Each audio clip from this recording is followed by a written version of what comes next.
Hello viewers, welcome to our channel. నేను మీ చరణ్ పరిమి. కమల్ హాసన్ కొత్తగా కాలేజీలో జాయిన్ అయ్యి చదువుకుంటున్నాడు. సో ఇది ఇంట్రెస్టింగ్గా ఉంది కదా. కమల్ హాసన్ 69 సంవత్సరాల వయసు. ఆయన ఇప్పటికీ ఒక సేయింగ్ వాడుతూ ఉంటాడు అనమాట. ఏంటంటే, నేను నిత్య విద్యార్థిని, చచ్చిపోయే వరకు ప్రతి మనిషి విద్యార్థి, ఇంకా జీవితంలో నేర్చుకుంటూనే ఉంటాడు, నేర్చుకోవడం అనేది కంప్లీట్ అవ్వదు అని చెప్పేసి ఆయన ఎప్పుడు చెబుతూ ఉంటాడనమాట. ఇదే ప్రాసెస్లో ఆయన ఒక సబ్జెక్ట్ గురించి నేర్చుకోవడానికి ఒక కాలేజీలో జాయిన్ అవుతున్నాడు, ఒక క్రాష్ కోర్సులో. అసలు ఆ సబ్జెక్ట్ ఏంటి అని ఎందుకు వెళ్ళబోతున్నాడని చూస్తే, అమెరికాలోని ఒక ప్రతిష్టాత్మకమైన యూనివర్సిటీలో కమల్ హాసన్ గారు ఏఐ గురించి, ఆర్టిఫిషియల్ ఇంటెలిజెన్స్ గురించి చదువుకోవడానికి ఒక క్రాష్ కోర్సులో జాయిన్ అయ్యారు.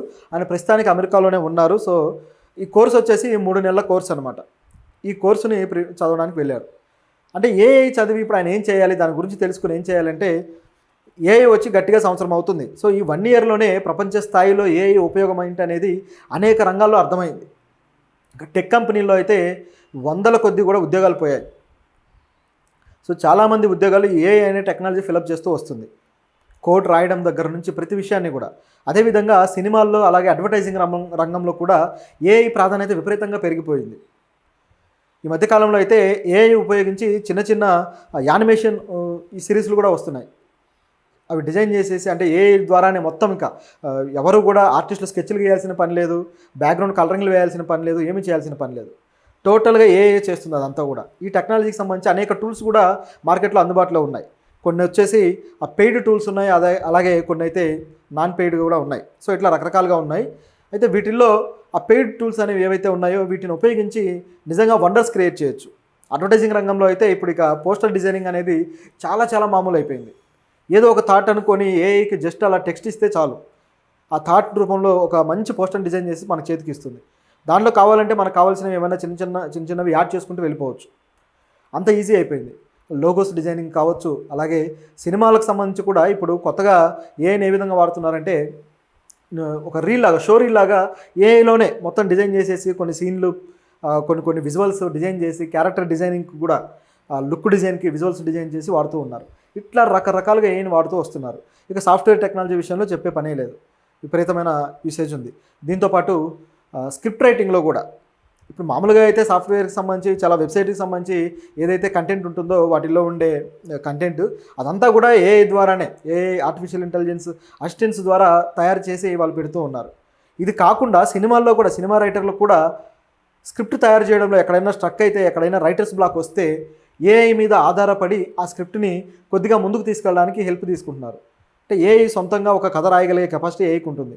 మనం అడగాలే కానీ, కాఫ్కా లాంటి స్టోరీ, కాఫ్కా ఎవరైతే ఒక సీనియర్ గొప్ప రచయిత, ఒక లెజెండరీ రైటర్, ఒక అంతర్జాతీయ స్థాయి పేరున్న వ్యక్తి, ఆయన స్టైల్లో ఒక రైటింగ్ కావాలి అంటే ఒక చిన్న స్టోరీని ఏఐ రాసి మన చేతికి ఇస్తుంది. అంత ఈజీ అయిపోయింది. సో ఇందులో రకరకాల టూల్స్ ఉన్నాయి. ఇప్పుడు ఏఐ జెమినీ ఉంది, అలాగే చాట్ జీపీటీ ఉంది, ఇట్లా రకరకాలుగా ఉన్నాయి. అయితే ఇవన్నీ కూడా ఆయా రంగాల్లో ఇప్పుడు భవిష్యత్తుని నడిపించబోతున్నాయి అనేది ఇక మనం అర్థం చేసుకోవాల్సిన విషయం.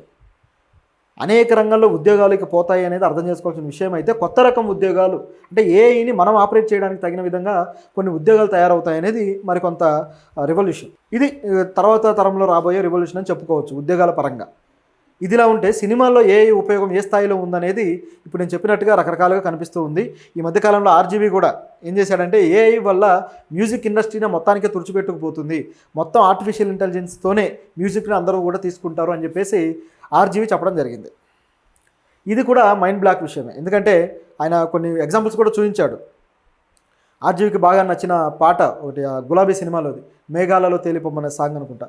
ఆ సాంగ్ని ఏఐలో వేరే ట్యూన్లో వినిపిస్తే ఎలా ఉంటుంది, వేరే ఇన్స్ట్రుమెంటేషన్ తోటి అని చెప్పేసి ఏఐని అడిగితే, ఆర్టిఫిషియల్ ఇంటెలిజెన్స్ టూల్లో అద్భుతమైన సాంగ్ ఒకటి బయటకు వచ్చింది. పూర్తిగా కొత్తగా ఉంది అది.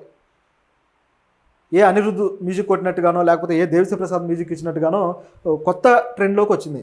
అలాగే తన సొంత సినిమా శివ, ఆ సినిమాలో ఉన్న పాట కూడా, బోటనీ పాట ఉంది, పాటను కూడా వేరే ట్యూన్లోకి తీసుకుంటే అది కూడా వచ్చింది. సో ఈ రకంగా ఏఐ అనేది మొత్తానికి ఒక మ్యూజిక్ డైరెక్టర్ అయిపోయింది, అలాగే సింగర్ అయిపోయింది, అదేవిధంగా ఇన్స్ట్రుమెంట్ వాయించే వాద్యకారుడు అయిపోయింది. ఇట్లా రకరకాలుగా ఏ టెక్నాలజీ అయినా సరే మనుషుల మనుగడకి ముందుకు తీసుకువెళ్ళడానికి ఆ ట్రెండ్లో ఒక రివల్యూషన్ తీసుకొచ్చి ముందు పెడుతుంది.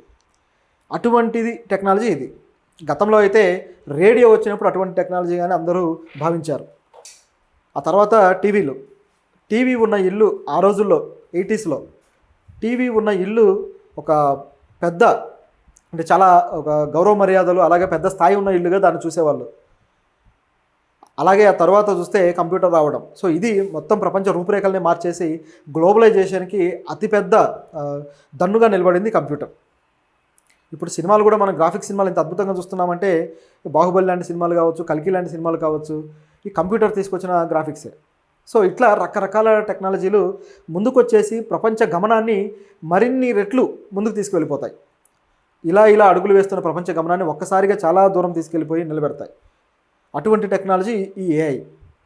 అయితే దీనివల్ల నష్టాలు కూడా ఉన్నాయనుకోండి, అది కూడా పాయింటే. కాకపోతే దీనివల్ల ఏమేమి ఉపయోగాలు ఉన్నాయి, దాన్ని ఎలా ట్రైన్ చేయాలి అనే విషయంలో ఇప్పుడు కొంతమంది ఏఐ కోర్సులు అయితే తీసుకొచ్చారు. ప్రైవేట్ కోర్సులు కూడా మన ఇండియాలో చాలానే ఉన్నాయి. కాకపోతే అమెరికాలో ప్రతిష్టాత్మక యూనివర్సిటీలు కూడా ఇవి ఆఫర్ చేస్తున్నాయి. ఇందులో భాగంగా ఒక యూనివర్సిటీ నుంచి ఆఫర్ చేసిన కోర్సులో ఇప్పుడు కమల్ హాసన్ గారు వెళ్ళి నేర్చుకుంటున్నారు. ఆయనకి ఎందుకు అంత ఇంట్రెస్ట్ అంటే, కమల్ హాసన్ గారు కేవలం నటుడు మాత్రమే కాదు, మంచి డైరెక్టర్ కూడా, అలాగే మంచి స్క్రీన్ ప్లే రైటర్ కూడా. చాలా అద్భుతంగా ఆయన స్క్రీన్ ప్లే ఉంటుంది. అలాగే మేకప్ విషయంలో కూడా ఆయనకు చాలా విషయాల్లో అవగాహన ఉంది. అంటే సినిమాకి సంబంధించి ప్రతి విషయంలో ఆయనకు అవగాహన ఉంది. కాకపోతే ఈ వీటిలో ఆయనకు ప్రావీణ్యం కూడా బాగా ఉంది. ఆయన భారతీయుడు సినిమా మేకప్ కోసం, ఆ మేకప్ ఎలా ప్రోస్థెటిక్ మేకప్ చేయాలి, ఆ సినిమా కోసమే మన ఇండియాలో మొదటిసారి ప్రోస్థెటిక్ మేకప్ అనే టెక్నాలజీ వచ్చింది. అది కూడా కమల్ హాసన్ గారే తీసుకొచ్చారు. ఇది ఎలా చేయాలి అని ఆయనకు ఆలోచన వచ్చి ఆయన ఏం చేశారంటే, హాలీవుడ్కి వెళ్ళి ఎవరైనా వెళ్ళి మేకప్ ఆర్టిస్ట్ నేర్చుకొని రండి అంటే ఎవరు వెళ్ళలేదు. చివరికి ఆయన ఏం చేశారంటే తనే వెళ్ళి Rambo cinema, Sylvester Stalin cinema Rambo ఉంది కదా, ఆ సినిమా యూనిట్లో జాయిన్ అయ్యి మేకప్ అసిస్టెంట్గా. అప్పటికే కమల్ హాసన్ గారు పద్మశ్రీ అవార్డు గ్రహీత, చాలా గొప్ప వ్యక్తి, చాలా పేరున్న వ్యక్తి భారతదేశంలో. అప్పటికే ఆయన ఆస్కార్ ఈవెంట్స్ కూడా గెస్ట్గా వెళ్ళిన వ్యక్తి మన దేశం నుంచి. అంత గొప్ప వ్యక్తి వెళ్ళి ఒక మేకప్ అసిస్టెంట్గా హాలీవుడ్లో జాయిన్ అయ్యి సిల్వెస్టర్ స్టాలిన్కి మేకప్ వేశాడు. అక్కడ నేర్చుకున్నాడు అనమాట. బ్లాస్టింగ్ అయినప్పుడు ఆ స్కిన్ కాలిపోయేవి అవన్నీ కూడా, ఆ మేకప్ టెక్నిక్స్ అవన్నీ నేర్చుకోవడం. అలా నేర్చుకొని ఇండియాకి వచ్చిన తర్వాత ఇక్కడ ఆయన భారతీయుడు 1 ఏదైతే పార్ట్ ఉందో ఆ సినిమాకి ఆ ప్రోస్థెటిక్ మేకప్, ముసలి మేకప్ అక్కడ నుంచి కొంతమంది అసిస్టెంట్లను కూడా తెచ్చుకొని ట్రై చేసి ఆయన నెగ్గాడు. దానికి ఎంతో గొప్ప పేరు వచ్చింది. ఆయన జాతీయ అవార్డు కూడా అందుకున్నాడు నటుడిగా.